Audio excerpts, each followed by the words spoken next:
नमस्कार, लोकमंच न्यूज देख रहे हैं आप। मैं हूं आपके साथ सुरभि राजपूत। तो यूपी विधानसभा चुनाव से पहले कांग्रेस महासचिव प्रियंका गांधी ने शनिवार को 7 बड़े ऐलान किए हैं। प्रियंका गांधी ने बाराबंकी में कांग्रेस की प्रतिज्ञा यात्रा को हरी झंडी दिखने के बाद वादा किया है कि यूपी में सरकार आने के बाद कांग्रेस किसानों का कर्ज माफ करेगी। इसके अलावा बिजली बिल माफ होंगे और लड़कियों को स्कूटी और मोबाइल भी सरकार देगी, ये कहना था प्रियंका गांधी का।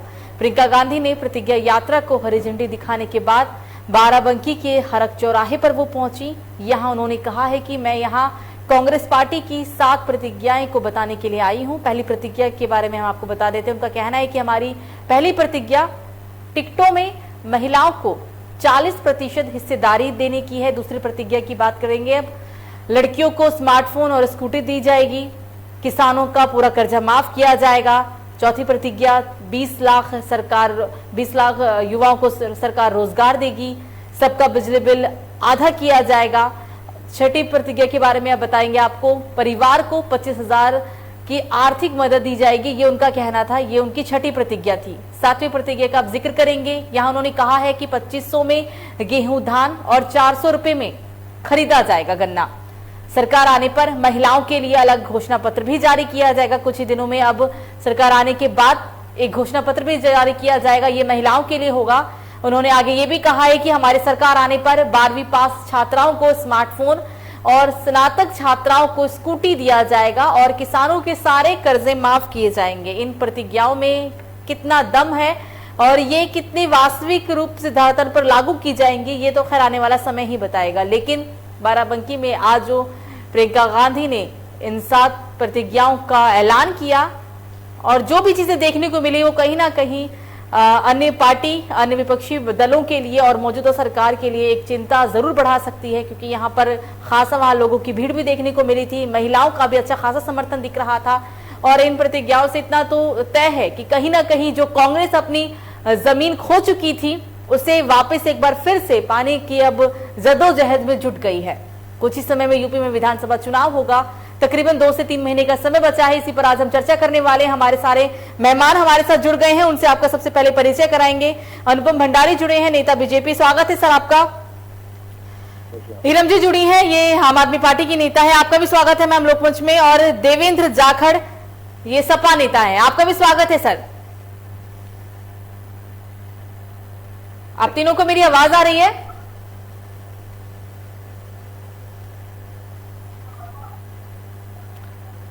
शायद उन तक आवाज हमारी नहीं पहुंच पा रही है। इस चर्चा को एक बार फिर से हम शुरू करेंगे, लेकिन उससे आपको पहले बता दें कि 2022 में चुनाव होगा, विधानसभा चुनाव होने वाले हैं। 403 सीटों पर यह चुनाव और यूपी का चुनाव काफी अहम माना जाता है।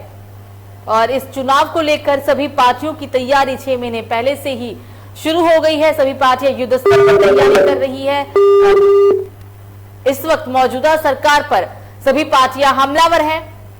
यहां हम इसलिए ये बात कह रहे हैं क्योंकि घटना चाहे यूपी के किसी भी जिले में हो, लेकिन ऐसा लगता है कि सभी पार्टियों को अब सिर्फ और सिर्फ यूपी का डर सताने लगा है।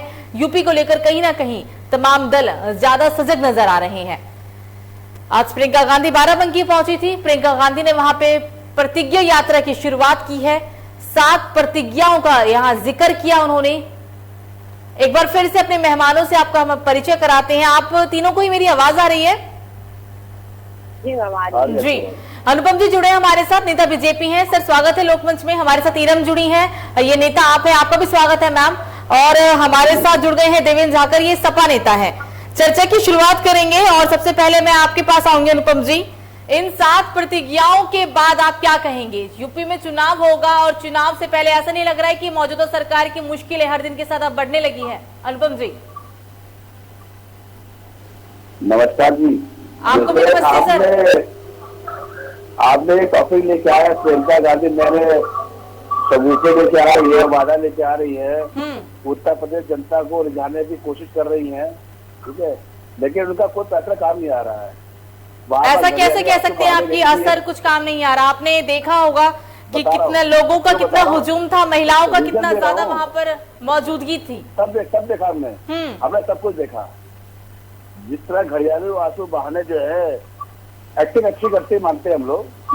वहां गई थी, अपना लखीमपुर में गई थी और वहां पर उनका पैतरा काम नहीं आया और इन्होंने जो है सेम घटना दुर्गा पूजा के दौरान उनके जहां पर कांग्रेस शासित राज्य है छत्तीसगढ़ में घटना हुई थी वहां कहीं नहीं गई। तो उससे साबित होता है कि उनका जो आंसू है वो घड़ियाली आंसू है, जनता जान चुकी है, पहली बात।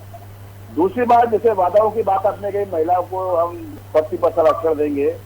देखिए, मैं कहना चाहता हूँ आपके लोकमंच के माध्यम से कांग्रेस के हर कार्यकर्ता को और उनके शीर्ष नेताओं को, देखिए जो महिला आज बात कर रही है कि 40 महिला को हम लेंगे और महिलाओं की बात कर रही हैं, उनके पड़ोसी राज्य में मध्य प्रदेश में उनके फॉर्मर मिनिस्टर हुआ करते हैं अरुण यादव जी। उनका बयान इतना घटिया आया है, मैं आपके चैनल के माध्यम से उनके बयान की घटिया इतना है कि मैं निंदा करता हूँ। स्मृति ईरानी और हेमा मालिनी पर क्या बयान किए उन्होंने, आपको मालूम है? वो बयान में लेना भी नहीं चाहता। जिस पार्टी को महिलाओं का सम्मान करना नहीं आता, उनके पार्टी के जो बड़े बड़े कद्दावर नेता है उल्टा सीधा बयानबाजी महिलाओं के ऊपर करते हैं। तो जनता इस समय जान चुकी है इस समय कि कौन कितने पानी में, कौन क्या लेके आ रहा है, कौन वास्तव में उनका हितैषी है। आज पारदर्शी और जवाबदेह सरकार जो भारतीय जनता पार्टी के जो कार्य कर रही है, जिसमें आज विकास के ऊपर बात हो रही है, हर आदमी विकास की बात कर रहा है, हर आदमी मंदिर की बात कर रहा है। इनके सारे जो है आज बोलते हैं बीजेपी राष्ट्रवादी पार्टी है, हिंदूवादी पार्टी है, तो सही बात है। आज उन्होंने सारे जितने भी विपक्षी लोगों को आज दिखा दिया है।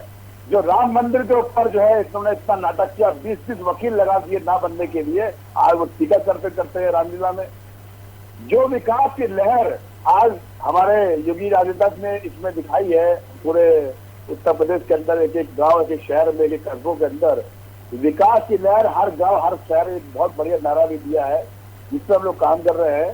तो हमको उनके सबूतों में नहीं आना है। जनता जानती है जो इनके कद्दावर नेता जतिन प्रसाद जो है आज वो हमारे भारतीय जनता पार्टी में है, बहुत ऐसे नेता है। आज वो उनके जो शीर्ष नेता है वो एक वंशवादी नेता है, टूटे वाले नेता है, ठीक है। अपने कोरोना कालखंड के अंदर अपने घरों में बैठ के, इसी घरों में बैठ के जो है इन्होंने जब जो कार्य किए, आज जब चुनाव आया तो बाहर निकल के बोलने महिलाओं को हम 40% देंगे, हम ये देंगे वो देंगे। इससे जो है जनता रिजल्ट, कोई जनता लुभावने वादे से जनता रिजल्ट नहीं है। तो मेरा आपसे काम कहना है कि काम दमदार जो सरकार ने किया, योगी सरकार ने, सबने देखा है। तो इस समय विकास की लहर हर गांव हर शहर को लेके हम लोग आज विकास की बात करते हैं, जो उनके पास कुछ नहीं है। इतने पुराने उनके पीढ़ी जो दादा परदादा और ये जीतते आए चुनाव, अमेठी में हार गए, स्मृति रानी ने उनको एक बहुत अच्छा लेसन दिया और उनको मुंह खाली पड़ी। तो सब कुछ जनता जानती है। आज वो जमीन ढूंढ रहे हैं। आज कांग्रेस में आपका अच्छी सर्वे भी देख रहा था मैं, इसमें 2-4-5 सीट की बात कर रहे थे वो कांग्रेस के साथ मिलेगी। देखिए ये तो भविष्य का है कि क्या किसको क्या मिलने वाला, परंतु आज भारतीय जनता पार्टी जो विकास पे काम कर रही है और उत्तर प्रदेश की जो 24 करोड़ जनसंख्या का राज्य है, इसमें हर व्यक्ति समझ गया है कि कौन हमारे हित में है और कौन हमारे हित में नहीं है। जिस तरीके से आज जीरो टॉलरेंस नीति पे आज योगी बाबा काम कर रहे हैं, आज की तारीख में इतने हर जगह एक उत्तर प्रदेश का एक नाम एक होता है, एक गर्व से लिया जाता है कि हाँ आज हम गर्व से बोल सकते हैं उत्तर प्रदेश के हैं। अभी कुशीनगर में इंटरनेशनल एयरपोर्ट बना, देखिए कितने आज पूरे दुनिया को उन्होंने जोड़ दिया है कुशीनगर से। तो कौन पूछता था उस लोकेशन को, उस एरिया को? गौतम बुद्ध जी को कौन मानता था? आज अब सब मानने लगे, क्योंकि अब जनता जो है और सरकार करके दिखा रही है। 370 है, राम मंदिर का निर्माण कार्य है, 3 तलाक है, ऐसे कई मुद्दे जो है जो मतलब रातों रात जो है फैसला करने सरकार भारतीय जनता पार्टी है। माननीय योगी जी और मोदी जी हमारे सर्वमान नेता है, हम उनके मार्गदर्शन में काम कर रहे हैं और आज जनता भी इनको बहुत सराह रही है, उनके कामों को सराह रही है। तो मुझे नहीं लगता कि सबको कुछ होना है। 2022 में बिल्कुल एक मत है, उत्तर प्रदेश के अंदर भारतीय जनता पार्टी सरकार आएगी और 300 से ऊपर हम लोग सीट लेके आएंगे, ये मैं आपको कंफर्म बता रहा हूँ। और इसमें कोई सब सुबह किसी भी नेता को नहीं, किसी कार्यकर्ता को नहीं है। आज हम लोग घर घर जा जाके जो जिस तरीके से लोगों की सेवा कर रहे हैं, इस कोरोना के अंदर लोगों ने जो निकल के जिस अपने फंड के साथ में लोगों की सेवा किया, चिंता ने देखा था। आज 7 साल जब पूरे हुए थे हमारी सरकार को, भारतीय जनता पार्टी को, उस 7 साल को कैसे मनाया गया, योगी जी का जन्मदिन कैसे मनाया गया, मोदी जी का जन्मदिन कैसे मनाया गया, उनके हर दिन में हमारे को एक संदेश दिया गया कि आप जनता के बीच में, जनता के साथ में, जनता के लिए कार्य करें। इससे सबका साथ, सबका विकास और सबका विश्वास और सबका प्रयास के साथ साथ जो है आज हम लोग काम कर रहे हैं। और हम ये चाहते हैं कि इस कार्य को हम लोग बहुत मजबूती से आगे भी लेके जा रहे हैं और हर जनता, हर पार्टी खुश है। इसमें किसी के हम लोग बहकाव में नहीं आने वाले, ना आना चाहिए। ये बेवकूफी वाली बातें हैं कि हम ये लाएंगे वो लाएंगे, कुछ होना नहीं है, ये आप जानते हैं। ठीक है अनुपम जी, आपकी बातों से इतना तो तय रहा और आप इतने तो आश्वस्त हैं कि एक बार फिर से बीजेपी को ही आना है। खैर बाकी के आपके सहयोगी नेता क्या सोचते हैं और क्या समझते हैं, उनसे भी बात कर लेते हैं। देवेंद्र जी, अभी आपने बीजेपी नेता को सुना, वो पूरी तरीके से आश्वस्त है और वो कहते हैं कि कोई कुछ भी कर ले वापस तो फिर एक बार बीजेपी ही आएगी। ऐसा सच में होने वाला है क्या सर? देवेंद्र जी, आपको मेरी आवाज आ रही है?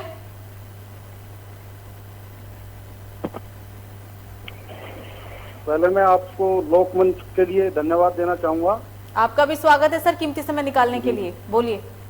ये जो अभी मैं सुन रहा हूँ, जो उत्तर प्रदेश के अंदर 2022 का चुनाव आ रहा है कि बीजेपी सरकार आएगी, किसानों के साथ जो किसान इस समय परेशान है, लखीमपुर की घटना का जिक्र आया है। लखीमपुर में आप जान करके एक केंद्रीय मिनिस्टर जो केंद्र में मंत्री बैठे हुए हैं, उनके बेटे ने जो काम किया है किसानों के साथ, वो एक शर्मसार घटना हुई है। और किसान की बात कर रहे थे अभी, किसान की आय दुगनी करने के लिए भाजपा जब सरकार आई थी, इन्होंने अपने मैनिफेस्टो में भी कहा था। अभी तक किसान को टॉपिक चेंज कर दिया उन्होंने। टॉपिक नहीं, मैं किसान के लिए बोल रहा हूँ कि किसान की बात कही है ना कि किसानों के लिए। अनुपम जी, अभी आपने कहा ना कि कोई कुछ कर ले आएगी सरकार, लेकिन उन्होंने ये बोला है कि ठीक है, लेकिन किसानों का मुद्दा आप शायद यहाँ नहीं नकार सकते और किसानों को लेकर यहाँ बात हुई है। लखीमपुर का भी जिक्र किया, लेकिन वो ये बता रहे हैं कि कैसे बीजेपी नहीं आएगी, या फिर आप जो आश्वस्त हैं इन बातों को कैसे वो झुटला रहे हैं, वो कह रहे हैं। वो मेरा कहना ये है कि किसानों को लेके जो धोखा हुआ है, भारतीय जनता पार्टी जिस संजीदगी से काम कर रही है, ये माननीय नेताओं को भरावा प्रचार करना बंद करना चाहिए, क्योंकि आप लोग नेता है, प्रवक्ता है, आपकी बात लोगों तक जाती है। अनुपम जी, आपने अपनी बात को रखा, आपने कहा, हमने सुना, आप ये कह रहे हैं, आप भी सुन लीजिए। आपको लगेगा आपको रोकना चाहिए, अपनी बात को कंटिन्यू करना चाहिए, आप आगे बोलेगा, पहले इन्हें सुन भी लीजिए आप। देखिए, किसानों की आय दुगनी करने के लिए कहा गया था, किसानों की आय दुगनी नहीं हुई, किसान त्राई कर रहा है। अब आप देख लीजिए, धान की जो हमारी कीमत है वो कितने रेट में सरकार खरीद रही है, कितने परेशान किसान हैं, सभी लोग जो सड़क पर आए हुए हैं, किसान त्राई मचा रहा है। पर जाखड़ साहब, मुझे आपसे यहाँ ये पूछना है कि आप किसानों को लेकर बात कर रहे हैं, 1 साल होने वाला है 26 नवंबर को किसानों को, अभी 2-3 दिन में ही, लेकिन अभी 2-3 महीने में हमने देखा है कि समाजवादी पार्टी के तमाम बड़े नेता इन 2-3 महीने में ही किसानों के बारे में क्यों सोच रहे हैं? पिछले 8-10 महीने से कहाँ थे? किसानों की बात जब भी सरकार आई है समाजवादी की, तभी किसानों के लिए फायदे किए हैं सरकार ने, और समाजवादी पार्टी सदैव किसानों के साथ रही है। जब कोरोना काल था सर, तब तो आपके नेता कहीं नहीं दिखे, तब आपके कार्यकर्ता कहीं नहीं दिखे, किसानों के बीच कहीं नहीं दिखे, किसानों के बीच, क्योंकि किसान तभी अपने आंदोलन को लेकर बड़ी थे। मदद की है, जो सिरमेक और वो गए हैं अपने घर पे, उनके लिए खाना और मतलब किसानों के लिए यहाँ लोगों की क्या मदद हुई क्या नहीं हुई वो साइड में रखिए, किसानों के लिए खूब मदद की गई है। किसानों की मदद करी है समाजवादी पार्टी के लोगों ने, क्यों नहीं हुई है? आप कहीं का भी मुद्दा उठा के देख लीजिए, हम किसानों के साथ रहते हैं, सदैव समाजवादी पार्टी ने साथ दिया है किसानों का। मतलब इस बार आपके पास जो किसान का एक मुद्दा है वो बहुत ही ज्यादा हमलावर भी है और आप शायद इस बात को नहीं नकारेंगे। और मैं ये कहना भी चाहूंगा कि जो नारी की बात आई है कि नारी के लिए हमने बहुत सहयोग किया है, सबसे ज्यादा जो असुरक्षित है इस समय वो बेटी है।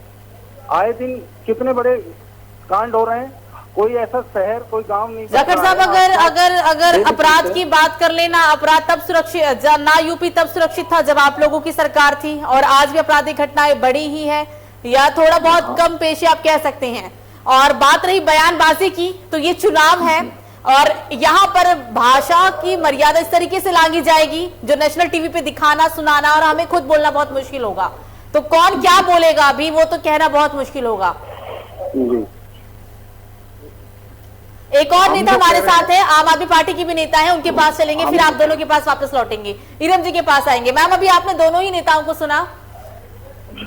बीजेपी कहती है कि हम दोबारा से आएंगे और अभी समाजवादी पार्टी के नेता ने कहा कि किसानों का मुद्दा कहाँ है, किसानों के लिए आपने क्या किया, तो बात तो कही है। इरम जी जी देखिए, जैसे अभी अनुपम जी ने कहा कि हम आ रहे हैं, तो सपने देखना अच्छी बात है, सपने देखिए, मुंगेरीलाल के सपने बहुत अच्छे हैं और आप देखते रहिए। मैं आपसे पूछना चाहूंगी, आप किस बेस पे आएंगे? क्या किसानों के डेथ वारंट पे साइन करके आएंगे? आज एमएसपी जो है, जो 3 काले कानून जो पास किए हैं, वो क्या है? वो यही तो है कि आप उनके डेथ वारंट पे साइन कर देंगे और कहेंगे कि आप को बढ़ावा दिया जा रहा, आपकी आय दुगनी की जा रही है। किस तरह से, ये बताइए, डेथ वारंट पे साइन करके क्या आय दुगनी की जाती है? और जी सवाल आपसे है सर। दूसरी चीज जो ये कह रहे हैं कि पब्लिक बहुत खुश है, जनता बहुत खुश है, तो शायद ये नहीं जान रहे हैं, या ये जमीन पे देखना नहीं चाह रहे हैं, या ये कहीं ना कहीं से मजबूर है इस बात को बोलने में, देखिए सच एक्सेप्ट करने में कहीं नहीं, कि ये पूरी तरह से सिस्टम में फेल रहे हैं। चाहे वो महिला सुरक्षा को ले लीजिए, चाहे वो किसानों की बात कर लीजिए। आप बताइए कि किसान ने एक मंत्री का बेटा, अजय मिश्रा मंत्री का बेटा, और इतनी बड़ी, इतनी मतलब शर्मनाक घटना है जिसको बयान करना भी मुश्किल होता है, कि किसानों को रौंद के चला जाता है, इंसान को भाजपा सरकार में कीड़ा मकोड़ा बना दिया गया है, और उसके बाद वो मंत्री अभी तक इस्तीफा नहीं दे रहे हैं। पब्लिक के, विपक्ष के दबाव में आने के बाद उनको रेड कालीन पे, मंत्री जी के सपुत्र को रेड कालीन पे ले जाके गिरफ्तार तो कर लिया जाता है, लेकिन उनके बाप अगर मंत्री बने हैं, तो आप बताइए क्या किसानों के निष्पक्ष वो हो पाएगा? ये सारे सवाल अनुपम जी से था। सर, आपने सभी सवालों को सुन लिया, जवाब भी दे दीजिए अब। निष्पक्ष जांच, मुझे नहीं लगता कि निष्पक्ष जांच। देखिए, यकीन और दुआ नजर नहीं आते, मगर नामुमकिन को मुमकिन बना देते हैं। देखिए, मैं आपसे केवल इतना बोलना चाहूंगा, जिसने अगर आंखों में पट्टी बांध दी गांधारी की तरह, हम तो माता गांधारी बोलते हैं इनको, जिनको कुछ दिखाई नहीं पड़ता उत्तर प्रदेश में क्या हुआ, किसानों को क्या फायदा, क्या नुकसान मिला, सभा की निकाली हुई, आप कुछ भी बोल देते हैं। बोलने के लिए कोई आंकड़ा तो होता नहीं के पास में। देखिए, मैं मोटा मोटा कुछ बताता हूँ, किसान क्यों भारतीय जनता पार्टी क्यों किसानों के साथ में है, उसके मैं कुछ आंकड़े देता हूँ आपको। देखिए, आज 46 लाख किसान जो है, उनको 36,000 करोड़ का जो कर्जा हो गया था इनकी पुरानी सरकारों ने, उसको कर्जा माफी का जो कार्य किया था वो भारतीय जनता पार्टी ने किया था। पहली बात, आपके गन्ना किसानों को 1 करोड़ 43 लाख जो गन्ना मूल्य का जो भुगतान किया गया, जिसमें 476 लाख मीट्रिक टन चीनी का रिकॉर्ड उत्पादन किया गया, उनके जितने भी क्या कहते हैं खंचारी इकाई जो बंद कर दी गई थी बसपा के और सपा के कार्यकाल के अंदर, उनको निःशुल्क लाइसेंस देने के साथ साथ उनको चालू भी कराया गया। एमएसपी का जो था वो दुगना उसकी वृद्धि की गई, डबल किया गया। इसके अलावा 435 लाख मीट्रिक टन खाद्यान्न की सरकारी खरीद का किसानों को लगभग 80 करोड़ का जो है वो भुगतान कर दिया गया। पहली बात, किसान सम्मान निधि योजना जो चल रही है, उस योजना के तहत लगभग 2 करोड़ 50 लाख जितने भी किसान है, इनको लगभग 32,572 करोड़ विस्तारित कर दिया गया। इसके अलावा 2,399 लाख मीट्रिक टन खाद्य का उत्पादन इस सरकार के अंदर हुआ, भारतीय जनता पार्टी के अंदर हुआ है। प्रधानमंत्री फसल बीमा योजना के अंदर किसानों को 2,613 करोड़ का क्षतिपूर्ति की गई है। किसानों को 4,72,000 करोड़ का इसके जो ऋण का था, फसल ऋण का था, उसका भुगतान किया गया। 45 कृषि मंडी जो है उनको शुल्क से मुक्त कर दिया गया। मंडी शुल्क का जो 1% घाटा जो है वो उसको रेट घटा दिया गया। इसका 220 नए मंडी का निर्माण उत्तर प्रदेश के अंदर हो गया है, जिसमें 27 मंडियों को जो है थोड़ा सा आधुनिकीकरण का कार्य किया जा रहा है, जिसमें 291 ई नाम के साथ में मंडी की स्थापना की गई है। जो मिशन सरकार, जो भारतीय जनता पार्टी के हमारे जितने भी हमारे जो योगी अध्यक्ष ने जिन्होंने जो कार्य किया है किसानों के ऊपर, ये अपने आप में अद्वितीय है और ये किसान सब समझता है कि हमारे साथ में कौन सरकार साथ में, इससे सारे का सारे किसान आज भारतीय जनता पार्टी के साथ में है। ये लोग ड्रामा प्रचार करके इनके जो बीच बैठे हुए हैं ये और कुछ कभी नेता, जैसे आपके नेता है, कांग्रेस के नेता है, सपा के नेता है, इनके पास जितने भी चोर मौतेरे भाई जो मिले हैं इनके काम कुछ नहीं है, ये कोई चीज लेके आते ठीक है सर, ठीक है, और जनता को बरगलाने काम करते हैं। आज जनता जान चुकी है इनके बातों पे और इनके बरगलाने पे नहीं आने वाली। चलिए ठीक है सर, आपने अपनी बातों को रखा है, अब आप नीरम जी की भी सुने। बोले मैम। अनुपम जी ने बड़े अच्छे से आंकड़े गिना दिए। अब हम कुछ तस्वीरें उनको याद दिलाना चाहेंगे कि जैसे उनकी एक तस्वीर होगी जब पराली दिल्ली समझता है केजरीवाल से क्या बात कर रही है। नहीं जा रही, मैं ये उत्तर प्रदेश में हूँ। जब भी देखो होने वाला कोई काम नहीं है, दिल्ली फ्री कर दो, पंजाब में कर दो, तमिलनाडु में कर दो, उत्तराखंड में कर दो, ये तो चलेगा नहीं। और मैं सुन रही थी, अब मैं बोलूंगी। आप जमीन जो है ढूंढने का प्रयास कीजिए कांग्रेस की तरह, लेकिन आपका मदद तो कांग्रेस करना पूरा है। जमीन ढूंढने का प्रयास मुझे नहीं करना है। मैं आपको पहले आपकी बात दिखा दूं, उसके बाद अपने वोट बैंक भी बता दूं आपको बहुत अच्छे से। पहली बात, आपने मुझे पता है आपके वोट बैंक कितना है। आपने जो आंकड़े गिनाए वो आपके आंकड़े कागजी थे। मैं आपको वो तस्वीरें दिखा दिला दूं। सुनिए जो सरकारी इसमें है, आप देख सकते हैं। मुझे लड़के बोलना कागजी बात बताइए, ये कागजी बात बताने का जो है वो आप पार्टी करती होगी, अनुपम जी बात करती है। सर आप इनकी सुन लीजिए, फिर आप बोलिएगा। ज्यादा समय नहीं है सर, आप इनकी भी सुने। बोलिए ना मैम। अभी बहुत अच्छे से आपने सारे आंकड़े गिना दिए, लेकिन आपकी जानकारी के लिए मैं बता दूं कि जब अभी किसान पराली जला रहे थे उन पे मुकदमा दर्ज करने का काम किसने किया? भारतीय जनता पार्टी के लोगों ने किया या नहीं किया? ये आपको कैसे पता? देखिए 10 महीने से, सुनिए चुप रहिए, अब आप सुनिएगा। 10 महीने से 11 महीने से किसान बैठा हुआ है, उसके 3 काले कानून जो है वो आप जो लेके आए हैं उसको निरस्त नहीं करेंगे। उसके डेथ वारंट पे जो साइन कर दिया आप क्यों करेंगे? सुनिए किसानों साथ में है तो काले कानून नहीं देंगे उसको, किसान हित के कानून है जो मत साल बाद का बन नहीं पाए। काला कानून है, उसके लिए आम आदमी पार्टी हमेशा खड़ी थी किसानों के साथ और किसानों वो आम आदमी पार्टी का कानून होगा। ठीक है, दूसरी चीज सुनिए, फर्जी आंकड़े आपके पास बहुत होंगे, लेकिन आपको मैं तस्वीर दिखा के बात करूंगी कि आपने किसानों हर गांव में चले जाइए। मैं छोटे से गांव की बात कर दूं, आप चले आइए सिद्धार्थनगर, वहां चले जाइए, पराली जलाने पे लोगों के ऊपर मुकदमे दर्ज हुए या नहीं हुए। ये हमारी एंकर सुरभि जी बैठी है, इनके पास भी खबर होगी कि हर गाँव में किसानों के ऊपर पराली जलाने पे मुकदमे दर्ज हो रहे थे। किसानों की आप कहाँ से बात कर रहे हैं? किस किसान की बात कर रहे हैं? अडानी अंबानी की बात करना चाहते हैं? और जो आप हमें बता रहे हैं कि हम जमीन बनाने आए हैं, आपको वो बता दो जिसे अच्छा स्कूल चाहिए वो हमारा वोट बैंक है, जिसे अस्पताल चाहिए वो हमारा वोट बैंक है, जिन महिलाओं को फ्री यात्रा चाहिए वो हमारा वोट बैंक है, और अपना वोट बैंक बता दो जिन युवाओं को रोजगार चाहिए वो हमारा वोट बैंक है। ठीक है नीरम जी, अब सीधा चलेंगे जाखड़ जी के पास। जाखड़ जी, अभी तक सिर्फ घोषणाएं की जा रही थी, लेकिन आज प्रियंका गांधी घोषणा पत्र की बात करती हुई नजर आई है। प्रतिज्ञा यात्रा की शुरुआत की गई है। आरोप तो कई है, आरोपों का दौर ऐसे शुरू होगा कि शायद कभी खत्म ही ना हो। लेकिन समाजवादी पार्टी क्या घोषणा करने वाली है? समाजवादी पार्टी किन मुद्दों को लेकर जनता के बीच जाएगी? जाखड़ साहब, आवाज आ रही है आपको मेरी?